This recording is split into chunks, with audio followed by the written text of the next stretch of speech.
Can you hear me okay? Excellent. Thank you. The remote. All right. Thank you, everyone. It's a real pleasure to be here. I appreciate the invitation. It's exciting to see so many folks here, young folks interested in science and happy to spend their Saturday doing some cool, nerdy things. So awesome. I'm excited to spend the morning with you. And so I'm going to be talking this morning about some of our recent efforts in synthetic biology, also combining that with some nanotechnology, things like using lipid nanoparticles for delivery of nucleic acids for cancer immunotherapy, as well as just generally what it means to do molecular programming and why molecular programming can fundamentally change the way you approach a variety of different health-related applications. So I think with respect to the theme of today's workshop, hopefully that really synergizes well. And so I'm first going to figure out how to work the remote. So I'm actually a computer scientist by training. And about 25 years ago, when I was a graduate student in computer science, I became fascinated with this notion that we might be able to program cells in the same way that we program computers. So now that's known as synthetic biology. So the idea is what we'd like to do is be able to come up with high-level descriptions of biological programs that we want the cells to be able to execute. So imagine having some kind of like a BioPython or something like that. And then take these programs that are written at a high-level language and then convert them to gene regulatory networks, put these gene regulatory networks on DNA or RNA, and embed these into the cells, and that essentially allows us to extend or modify the behavior of the cells as if it was programmable, as if it was simply just a computer. And so when you think about a cell, it's actually useful to actually think about it as a machine. And this is something that people were viewing the cells even way before synthetic biology. The cell's a machine. It is able to sense what's going on outside the cell, sense what's going on inside the cell, is then able to take that information and have a controller that makes decisions about what the cell should be doing, and then means of actuation. So the sense, process, actuate, which typifies many machines, also something that can be useful for regarding how the cell operates. Okay, so this is kind of a simplified notion of what the cell is, but obviously we know the cell is really messy. So it's a really messy machine, and that messy machine also oftentimes fails. Right? So there's a variety of different conditions that with synthetic biology I think we can really address. So what does synthetic biology attempt to do? Fix those kinds of cellular problems, as well as oftentimes try to actually extend the behavior of what cells are able to do. Okay? And this is done again with DNA or RNA. And so you embed that into the cell, and that essentially now you have a program that interfaces with the endogenous program of the cell. And for the past 25 years, we've, in synthetic biology, mostly been focused on thinking about these programs as logic circuits. Right? So this notion of AND gates, OR gates, NOT gates, XOR gates, and so on, which I think has been actually rather effective. And in certain situations, that's definitely the way to go. But I'm going to spend the first half of my lecture this morning talking about more digital logic. But I'm going to then spend the second half talking about other ways to program the cells, okay? That I think match a lot of times better what the cell's actually doing. So in terms of applications, why are we doing this? Besides the fact that it's actually fun to program cells, what are the applications that are uniquely enabled by the notion of programming? And now one that I'll start with is cancer immunotherapy, the notion that we can build therapeutic agents that are could be encoded in nanoparticles and delivered into the cells. And when they reach the cells, when they are beginning to operate inside the cells, they can do really useful things like, for example, visit multi-input logic circuits that can very precisely distinguish between cancer and non-cancer cells using that kind of program that I'm showing you here. So I'm going to show you how to implement that type of program. We also have a project, for example, on immune system modulation, where we want to fight autoimmune diseases, but we also want to recognize the fact that the immune system is valuable. So we don't want to just fully shut it off. We want to create a dynamic controller that can have inflammation when necessary or immunosuppression when necessary. Really paying attention to what's going on in the cell or in the host. And then also talk about programmable organoids, the notion of starting with induced pluripotent stem cells and embedding sophisticated multi-step developmental programs that can take these stem cells and actually create these complex three-dimensional organoids which have a variety of applications, including regenerative medicine. Okay, but let's start with talking about the building blocks, right? So we can have a common language for thinking about programming itself.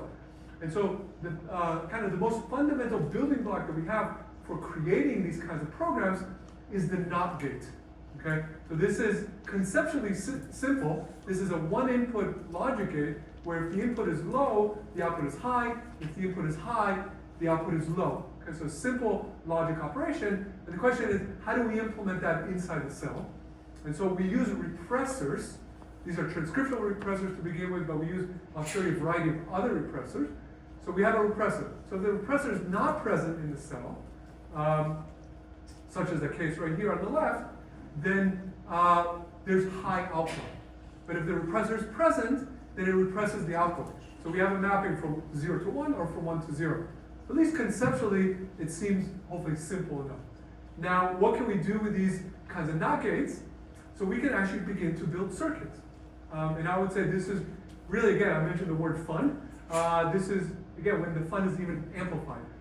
So how do we build an AND gate out of these repressors? So what is it that we want to do? We want to have a two-input AND gate so that when A and B are both high, the output is high, otherwise the output is low. Okay?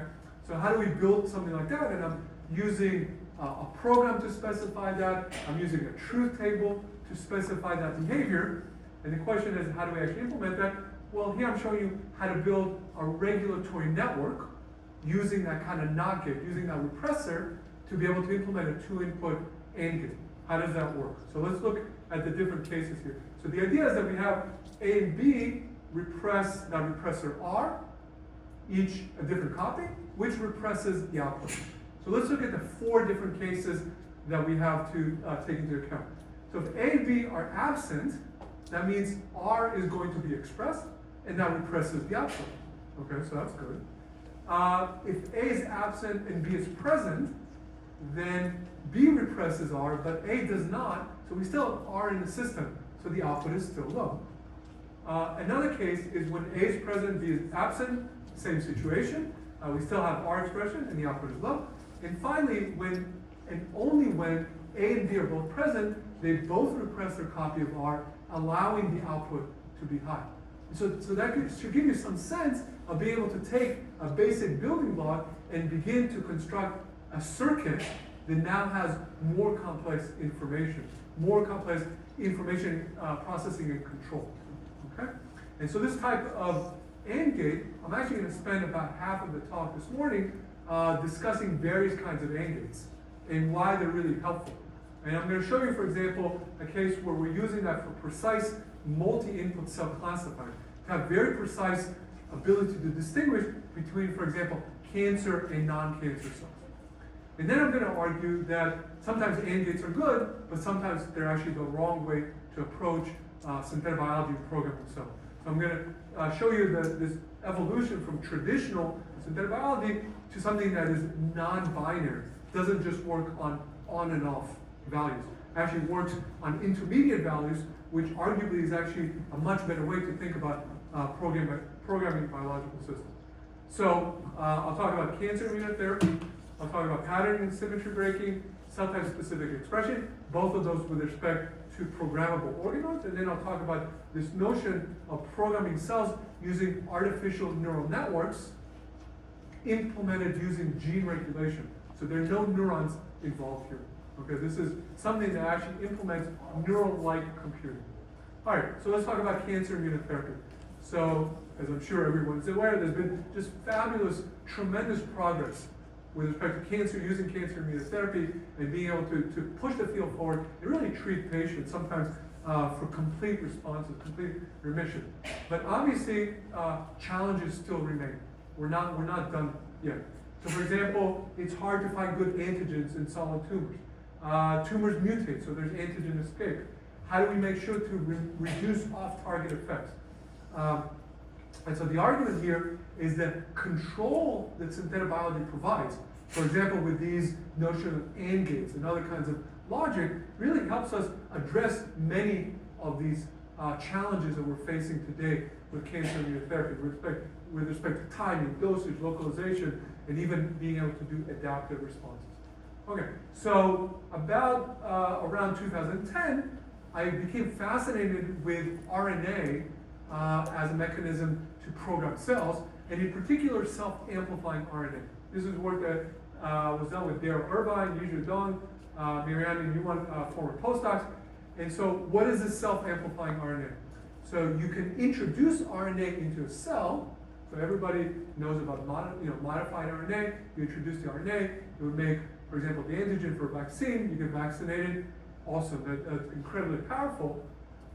Self-amplifying RNA is even cooler than that, which is you introduce one molecule of RNA into the cell, it is actually able to replicate itself and make about 200,000 copies of that RNA in the cell. Significant. So that allows you to have significant amount of expression of therapeutic proteins inside the cell. So it has this, RNA has these non-structural proteins that are responsible for this amplification, and you're able to then encode a payload, which is then something under your control.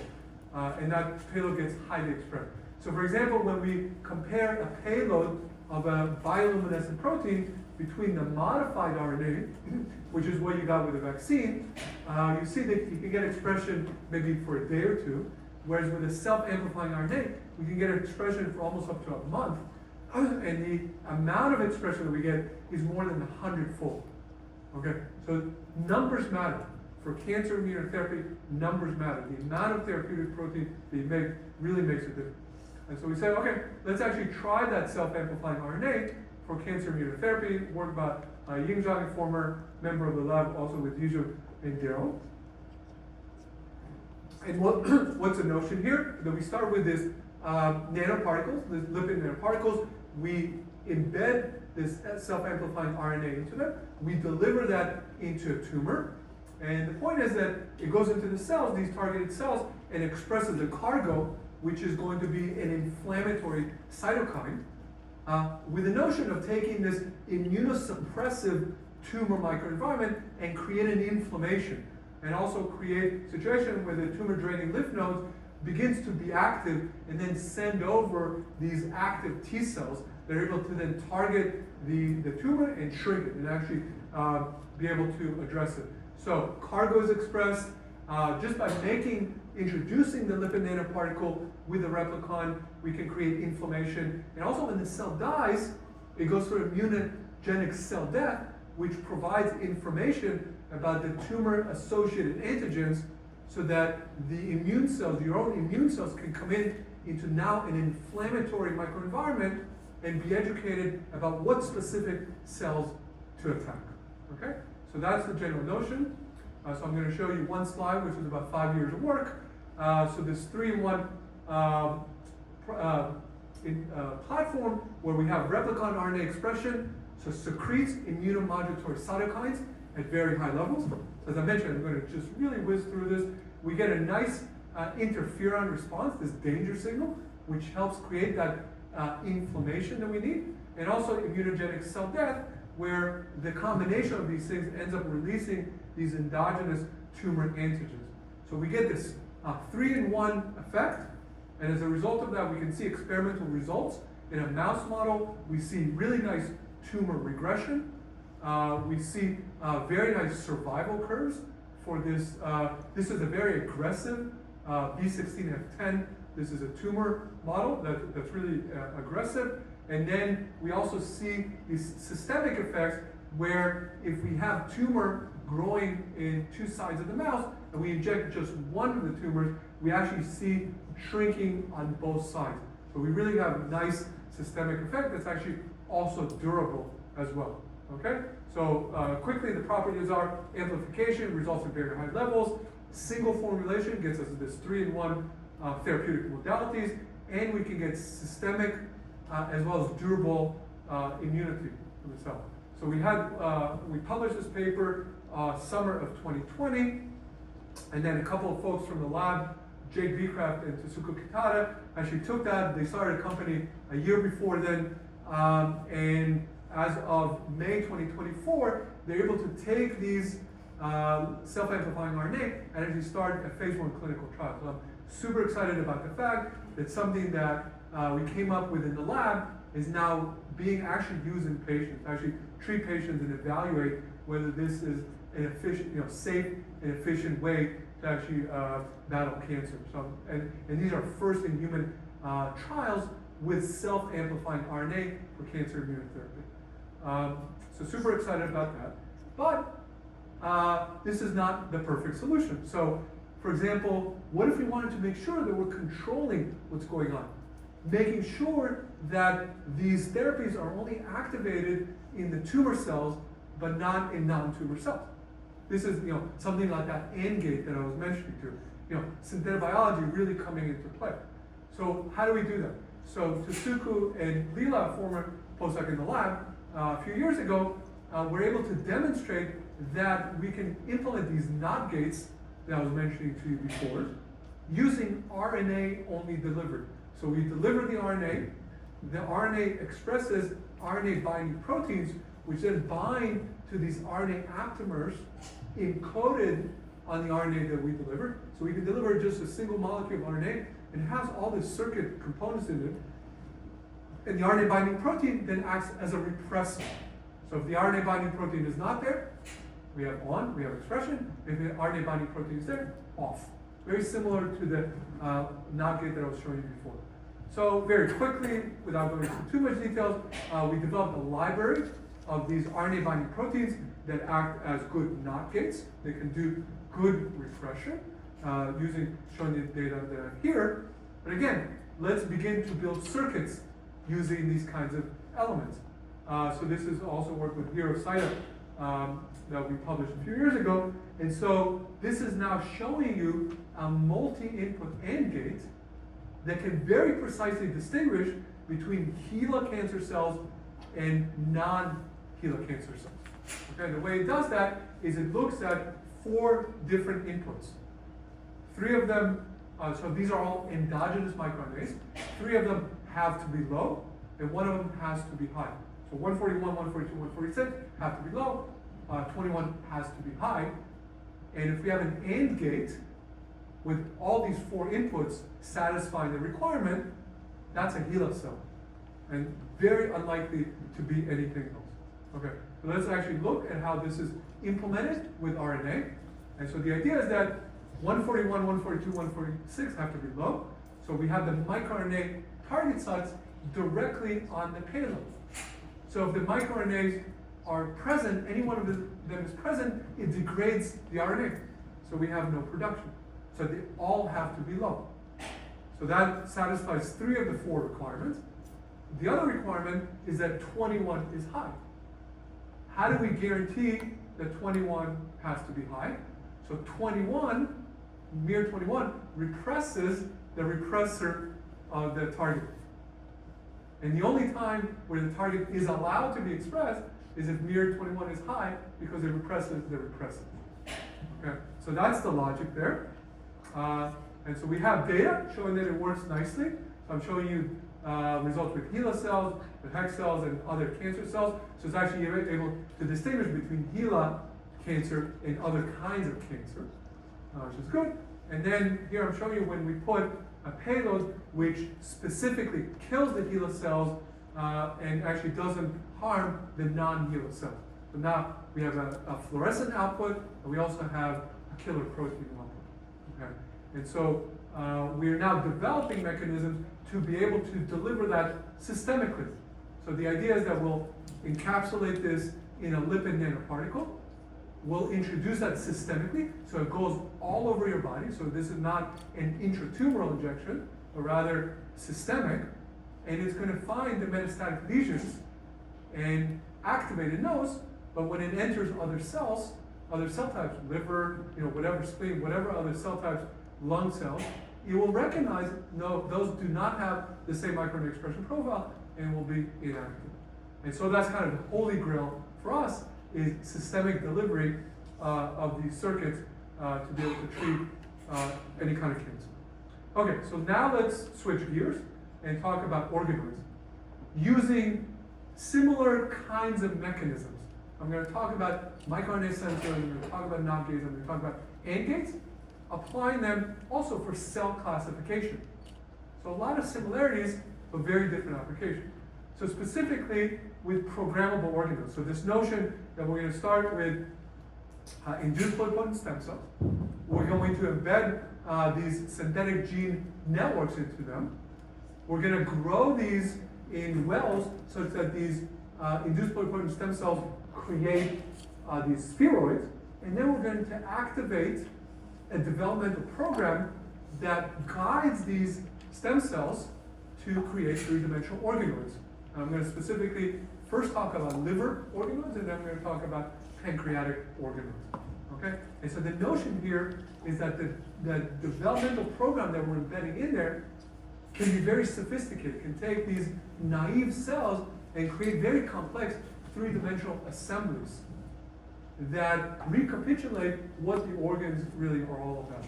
Okay? And now we can use that for drug development. So we're actually have transitioned some of that technology to industry and have partnerships now to really test this.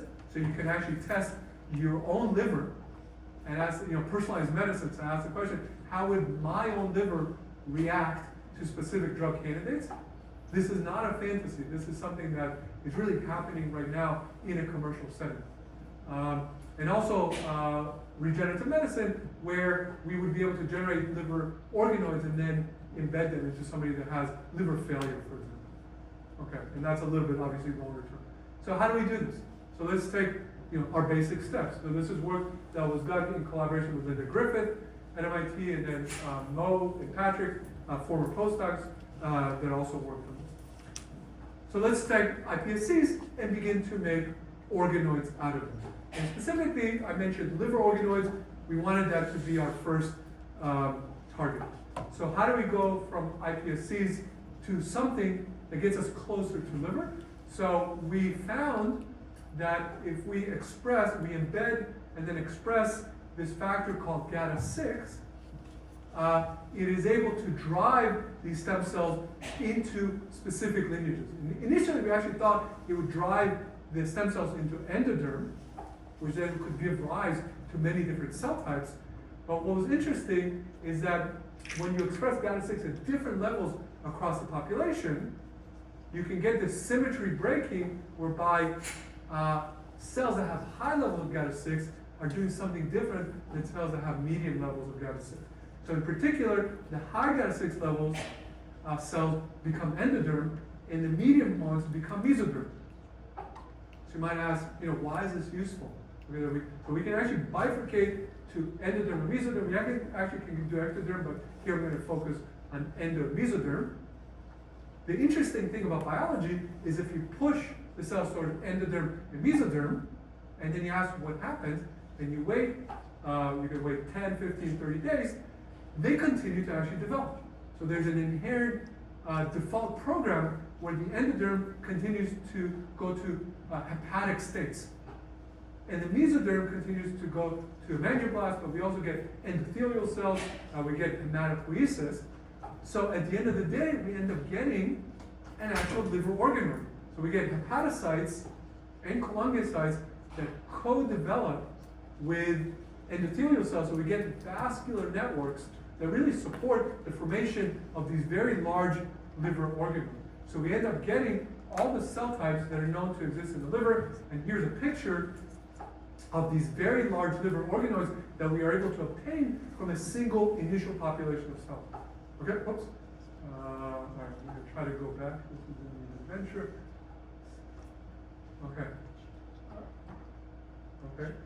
So, starting with a single population of cells, single donor, we get all the major liver cell types, and we get this really integrated vasculature, and that supports the creation of these very large millimeter, and actually even we get centimeter scale organelles. So really huge organelles. So I mentioned all the major liver cell types. We even get immune cells, Kupffer cells in there. I mentioned the huge size, it can be centimeters in scale.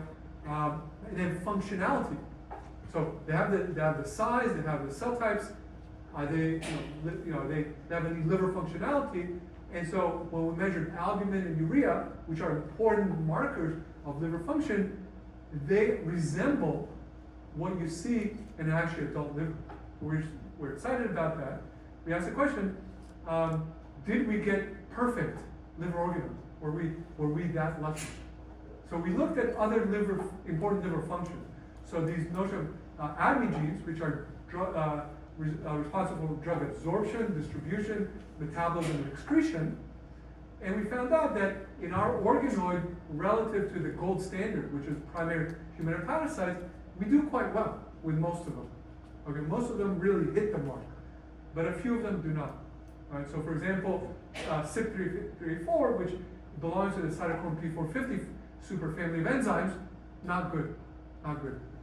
This is an important one to get. And this is really an important enzyme and others in a family of enzymes to get. So we don't have perfection. So rather than getting upset over this, we said, yay, this is an opportunity for synthetic biology to come to the rescue.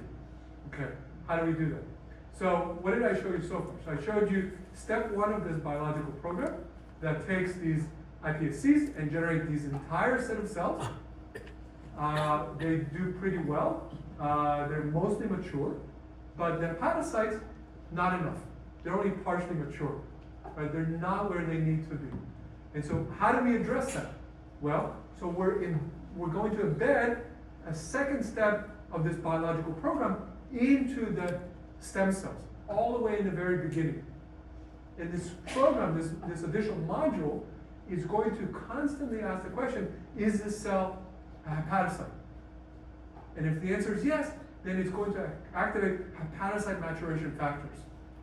Only in those cells, not in any other cell within the organ, and only at the right time. So how do we do this?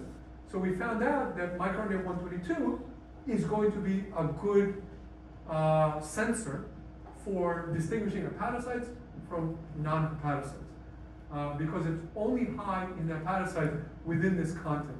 So we basically need a high microRNA 122 sensor. When it's high, activate these hepatocyte maturation factors, and only for the hepatocytes and for none else, actually at the right time activate further maturation to get us closer to an actual liver organ. Okay, so how do we do this? So we want to make sure that when the microRNA 122 is high, then we get expression of CYP3A4 and only then. Okay, and this is work done by Lei, by Wenlong, by Deepak, and a variety of other folks. So microRNA 122 represses its target, so that's not what we want. So similar to what I showed you with the cancer, we actually want to have a not-not operation. So the microRNA represses the repressor, which represses CYP3A4. Okay? And that will result in a situation where microRNA 122 is low in stem cells. This repressor, which we call an ERN, and then endoribonuclease, is high, represses CYP3A4.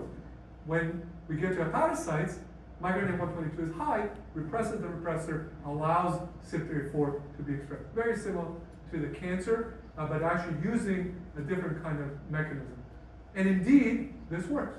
So we embed this into the iPSCs, we grow these liver organoids, and we see that CYP3A4 in some of these variants, so we made 27 different variants, CYP3A4 is nice and high in a population of the cells, and we get very nice levels of CYP3A4 through qPCR. And we also show enzymatically that it's doing now improved liver function. So we have this initial organoid, minimal to no enzymatic activity for CYP3A4, and we have this organoid that is now an optimized organoid that is able to achieve significant improvement in CYP3A4 level. So we have taken an imperfect liver organoid and through synthetic biology in this multi-step programs, able to push it to get closer to where we need to be. Not perfect yet, but certainly better. And so you can imagine that, so this is general technology. Can be used, we can identify what is wrong with that organoid, and then be able to develop a genetic circuit that actually corrects that problem for whichever problem we observe, or can be applied to liver organoid, but maybe other organoids as well. Okay? Let me very quickly mention work that was done by Lei, also exactly with these types of microRNA sensors, but now to hematopoiesis. And I'll explain to you in a second why I want to discuss this. So start with iPSCs. We want to drive them towards hematopoietic progenitor cells using these multi-step developmental programs. Hematopoietic progenitor cells, very valuable. So if you can generate an infinite supply of those, maybe you can then make an infinite supply of of blood cells and immune cells for therapeutic applications. So being able to generate those cells, extremely valuable, not very easy. Okay. So what did Lei do? So she said, okay, I'm going to start with initial iPSCs. I'm going to drive them towards endothelial cells with induction of a cell-fed regulator called ETB2. And then embed a genetic circuit that can recognize this intermediate state, and when the cells get to that endothelial cell state, automatically activate the second phase of differentiation by having circuit-based RUNX1 expression to drive them toward hematopoietic progenitor cells. Okay? So the question is, how do we sense endothelial cells automatically with these genetic circuits, with these molecular programs? Okay? And that's done with microRNA 126. Okay, so here's the experimental protocol. Start with iPSCs, drive them towards mesoderm, drive them towards endothelial cell, expand them. Okay? And then she also embedded these high microRNA 126 sensors into these iPSCs. Okay? And so this is the data that I'm showing you here. You see the transition. This is a high microRNA 126 sensor with a red output. So you see from day 0 to day 5 that we have an increase in red in the cells. And you can also see the data here. This is flow cytometry data. And you see across the population how the red output goes up. Okay? We also have a negative control showing you that we have a microRNA 302 which goes low. So it starts high and goes low. So we can go up, we can go down. And this also correlates nicely to the actual, so this is the output of the high microRNA 126 sensor. Corresponds nicely to the actual microRNA levels that we measured directly. Why am I showing you this? So I'm showing you this because I want you to appreciate the biology is not really an on-off context, right? Substrate. You see here very nicely how the red levels over time go up. It's not like, day 2 they're off and day 3 fully on. Boom, we have a kind of this binary off to on transition. This is biology. This is not shocking. This is kind of expected. I think this is a really nice demonstration of that using our circuits. Okay, so I'm going to come back to that in a second. And then she was able to show this. I'm going to skip. I just wanted to be complete here and to show you that indeed, yes, she's able to generate with these multi-step programs these hematopoietic progenitor cells. Okay, so I just wanted to show you the data here. But the main point was this notion of this analog behavior. Okay, so quick summary of the programmable liver organoids. I showed you we can create very large vascularized liver organoids. I showed you that we have these multi-step developmental programs. And then asking the question, is this generalizable? Can we apply that, for example, to develop a pancreas? Okay, and can organoid development be always be regarded as a set of discrete cell states? Okay, and the argument is no. So what's the current programming paradigm that we kind of went over that really dominates in biology? Is this notion of Boolean logic, right? Is this notion that on-off. So you have inputs, you have outputs, on, off, that's it. So for example, the AND gate would be one where we think about it in terms of input 1 and input 2, they're analog levels, and a 2-input AND gate would only be active here, right? It would treat the rest of this 2-input function in a discrete fashion. So here, it could be on when they're both high, it could be on when they're both low. So this is an example of Boolean logic, right? which is the way we really have been thinking about biology up until now. But a lot of times it's like trying to fit a square peg into a round hole. Doesn't make sense, right? What if we wanted to have responses that are much more analog in nature, right? Much more gradient. This is really the way we usually think about biology, but we've not had the tools to be able to think about that and to really create programs that can, in a formal way, achieve these kinds of functions. Okay, so let me give you an example for the programmable organoids. There are other kinds of examples that we care about. So the pancreas. Why do we choose the pancreas? Well, because it has some overlap with the liver. So start with iPSCs. You want to get mesoderm and endoderm. You want to let the mesoderm develop so you get vasculature. But what you want to do with the pancreas is have a sensor for endoderm such that when you sense that there's endoderm, you want to activate a biological program to drive it towards pancreatic progenitor lineages. But the way you drive it is not, again, this on-off. You want to be able to sense endoderm and express a pulse of PDX1. So have PDX1 go up at some rate, stay high for a little bit, and go down. That's what biology does. It has a pulsatile behavior of PDX1 and other genes as well. AGN3 is another one. But we want to be able to generate a pulsatile response. We don't have the tools for that with Boolean logic. Hence, we can't really do the pancreatic organoids just yet. So we want to have a sensor, if a cell is endoderm, express pulse of PDX1. So how do we do that? We need to detect this transitions, right? Again, not this discrete state, but rather the transition. So let's look at this here real quick. So this is based on data where now we're looking at two markers in the organoids, and we start with iPSC. So the two markers are fairly low in the cells, and then we have this bifurcation where we have cells that become endoderm and cells that become mesoderm. Okay, so there's a bifurcation in this two input phase diagram, if you will. And we want to be able to activate gene expression only in the transition of the endoderm, what I'm pointing to right here. Right? We want to be able to detect only those cells. So we basically need what is called a bandpass. Right? So what I'm showing you there, the red dotted region, that's when we want to activate expression. Not before, not after, only in the middle. So we need a bandpass. How do we do that? So I haven't given you the tools yet to be able to do that, but let's talk about the tools that allow us to program that kind of behavior. And this is derived from being inspired by artificial neural networks. They're just, obviously everywhere. You cannot walk a foot without being bombarded by AI. And we said that's fantastic. It's changed, the digital electronic world. We need to bring it back to biology where neural networks really belong and make, it could make a big difference.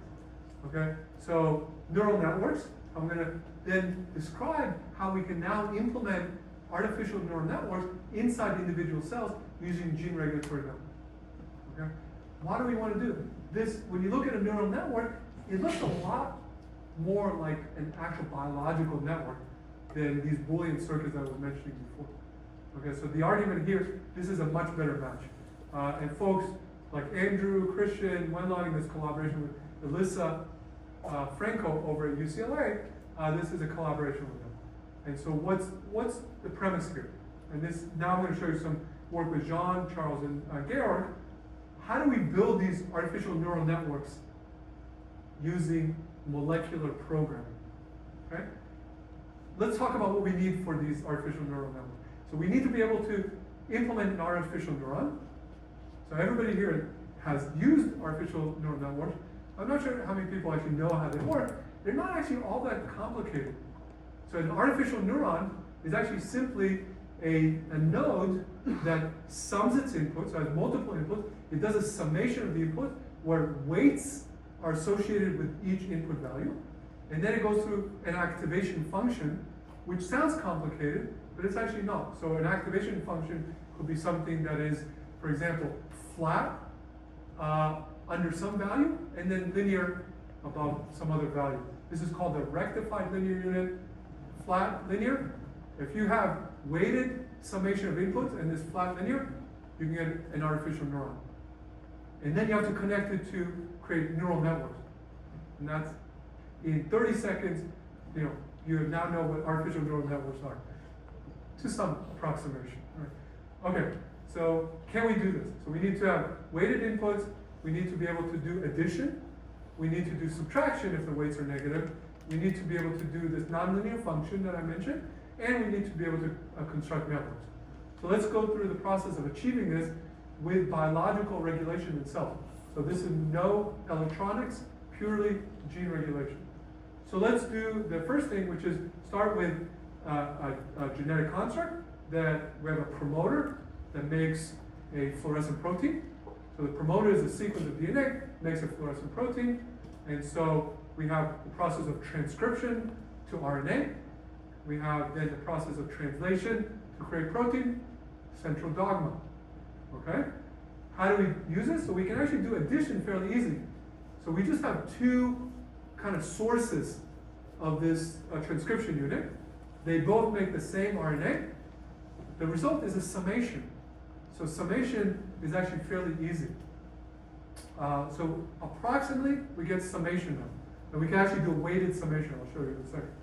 Now, what about subtraction? So subtraction is a more difficult one. So what we do is we now produce a protein called an endoribonuclease. In this case, a specific one is casein. And this is a special one. We program that one to recognize these aptamers, these RNA aptamers on the RNA. And they come in and they cleave it. And they remain bound. And so what happens is you actually get a subtraction operation, right? And so you get this subtraction operation where there's now less RNA and then there's less protein, okay? So we have addition and now we have subtraction, something that roughly says x2 minus x1, okay? Now, it's not exactly that. I'm gonna use, by the way, this notation right here for this neuron. This is an artificial neuron. Has x1 input, which is negative, has x2 input, which is positive. Okay? Now, the last important thing about this neuron, it has to implement this nonlinear function. Okay? So specifically, let's see what's going on here. So let's look at a bunch of different data points along, this is, by the way, experimental data, a bunch of different data points where x1 at certain levels, x2 is different levels. So now, if x1 is greater than x2, then the output is 0, right? Biology doesn't give us values less than 0. In the strict subtraction, that's bad. But to create this nonlinear function, hey, we got lucky, that's great. So now, if x1 is greater than x2, the output is 0. Cool, that's one aspect. What if x2 is greater than x1? Then the output is just x2 minus x1. And so there you go. We now have this nonlinear function. Okay, oh, whoops. And it is, okay, I went too fast here. Let me see if I can go back. Try to go back. Okay, I guess I cannot go back. Okay, so anyways, this nonlinear function is maximum of 0 and x2 minus x1. That's our nonlinear function. All right? So now we have a small library of these elements. So these are different endoribonucleases. They have slightly different behaviors, as you're seeing here. These are experimental, which is actually good for us. Okay? In digital circuits, you want everything to be exactly the same. Here, in these artificial neural networks, you actually want and you can benefit from differences. And I'll show you that in a second. Okay, so we have a small library of these elements. And now, I can show you that we can change weights. So there's a lot going on here, but the take-home message is that we can change the weights of these networks. And I'll explain very quickly how, but that's, if you just take that take-home message, that we can get all of these different behaviors. So each one of these elements that I'm showing you within this matrix is a single circuit with that x2, x1, what I'm showing you there. And I'm showing you a whole matrix of those where we've now modified genetic elements in there. So for example, we modified this weight right here. This is the weight that controls how much of that ERN is being made. So the less you make it, the less ERN, the higher the output is going to be, right? And that you see on the bottom row as we go from here, from the 0, 0 to the 0, 8, you see that the less you make of the ERN, the higher the output overall is going to be. Okay, so we can change the weight this direction. We can also change the weight in another direction, which is the less you make of the reporter, the less output there is, and that's the columns that you're seeing there. And so now we can create this 9 by 9 matrix.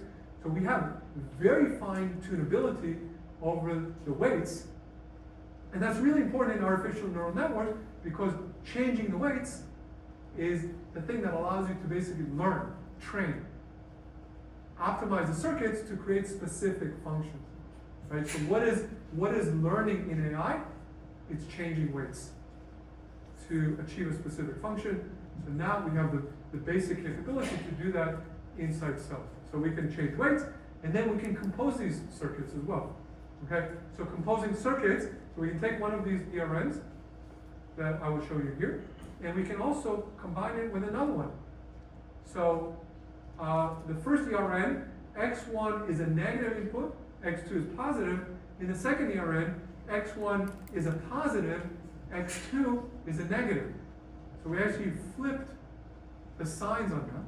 So now we have, this is in one cell. Right? This is all happening in one cell, but we flip basically the weights of these artificial neurons. And what happens is that we get, basically by flipping the weights, we rotate the function, and then we can sum it up. And so we can take this region, triangle here, this triangle here, and can basically do algebraic geometry, and we can get a dual region. Okay? Again, I mentioned the word fun before. This is, once you get used to this algebraic geometry thing, and you say, I can program the cells to do that, you don't want to go to sleep, you're like, I got to program these cells to do all these cool things. Okay, dual region. How can we use this dual region? So we can take that dual region and now have that be as an input to a third ERN as a negative input. So we're going to have the dual region as a negative, and then we're going to also have another input called a bias, which is always positive, so it's always on. So what does that mean with respect to this algebraic geometry? So we're going to take this triangle, and we're going to subtract that from an always on. So we have always on minus triangle. What do we get? So experimentally, we get a bandpass. So the thing that I set out to do for the pancreatic differentiation, this bandpass, now we can do it using this artificial neural network abstraction in cells. Okay. We can do other things. So we can do like a 3-input, 3-node circuit. So now, so again, experimental results. I'm not going to go into the details of that, but basically we have 3 corners in a cube. You can say, we can all, really good customizability. And so these are a whole bunch of other experimental systems. Right, so I showed you some of them, but this is another one where we can take this region right here plus this region right here to get this region right here, and then we can subtract that to get this region right here. Okay, to get this inverse bandpass. All right. So theoretically, any input function is possible. Just for the last couple of minutes, I'll show you what if we wanted to now use AI also on the outside. So we want AI everywhere. So we want AI inside, AI outside, to actually be able to help us design. Because design becomes difficult. The design of these analog systems is something that becomes very difficult for us to do using human, logic and intuition, which was perfectly fine for digital logic, not quite as easy for this analog type of logic where things get complicated. So we really need to use AI. First thing, can we predict from DNA parts what the output will be? Can we predict? So I'm going to take this that we've seen multiple times, an artificial neuron, and the first thing is I'm going to use AI to tell me, to learn about the specific functions that together comprise this entire artificial neuron. So translation, this is something that AI learned we didn't tell it anything besides fluorescent input and output, and we told it here's a circuit on the inside, and we use AI to learn what's on the inside. What would actually characterize the translation portion of this artificial neuron. So transcription, translation as well as this endoribonuclease. So all of these things were learned by AI just by looking at a whole bunch of experiments and trying to understand what are the functions that make sense without biasing it. There's no bias here about what it could be. This is what it thinks it should be based on the constraints it can develop. Okay. And then we can take that information, again, just for the sake of time, I'm going to just very quickly go through this. The matrix that I was showing you before, using AI, we can now predict. So I'm showing you on the left experiments, on the right predictions, using very little information, only the stuff in red, only the boxes in red, the 3 corners in red, and some information about these upstream morphs that I was mentioning for weight tuning, and it figured out everything else. And look at the precision. This is much more precise than anything we've ever done in biology and synthetic biology in terms of predictions. And then again, I'm just going to skip through this. We can now also predict this multi-input, multi-node system where we have characterize, shuffle, make a new system like this, and then predict what is actually going to happen. So it's doing quite good. And then ultimately, we want to be able to say, here's a function that we want. Tell us what is the DNA that's going to make that. Right? That's really what we want. And so this is the biocompiler. It says, okay, you want this function. It doesn't ask us why. It says, fine, I'll just do it. And then it's able to come up with an underlying genetic circuit that can actually recognize that type of function, which is something that would be very hard for us to do as humans. And so if you want to even have more fun with it, these are other functions that we told it for that pulsatile PDX1. Okay, so based on real data, we said, AI, give us genetic circuit that will be able to recognize these crazy input-output functions, and it was able to come up with specific suggestions for them. And so, and that has implications. So theoretically, you cannot compute any function, and this has important implications for development. I think we're now using these artificial neural networks for creating better cancer cell classifiers, for immunology. We ultimately want to have cells that learn. So we actually have now the ability to have cells that modify their own DNA, modify their own weights, and are able to create new versions of these circuits that ultimately will allow us to create learning cells for interesting kinds of applications. So, quick recap. So I started with the RNA replicon, showed you how it's effective for cancer immunotherapy, talked about programmable organoids, beginning to move away from digital logic, gene expression heterogeneity, and then artificial neural networks, and how these can really fundamentally change the way you think about programming biological systems. And really, now that these synthetic biological systems are becoming increasingly more sophisticated, we really need to change the way we think about them, and not just try to use this human intuition, but really things that much better resemble the way biology works. So folks in the lab that were responsible, I think I mentioned everyone throughout this talk that was responsible for that. Funding agencies here that have been instrumental. Various collaborators that I mentioned, Daryl, Alyssa, for example, Linda Griffith. I always end by thanking my PhD advisor, Tom Knight, that quarter century ago got me hooked on synthetic biology, and it's been a really great drug to be hooked to. And I want to thank you as well. Thanks.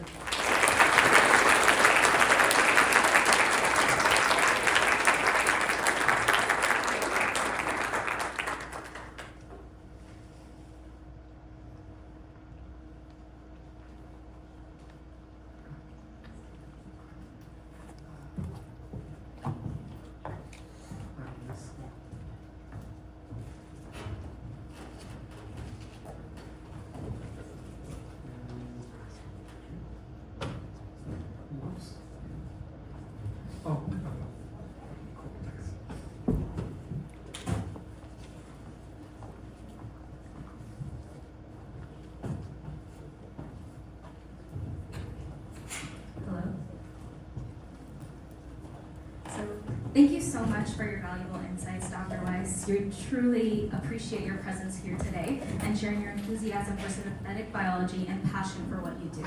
We would now like to welcome Dr. Sushanta Misra, who is the Executive Director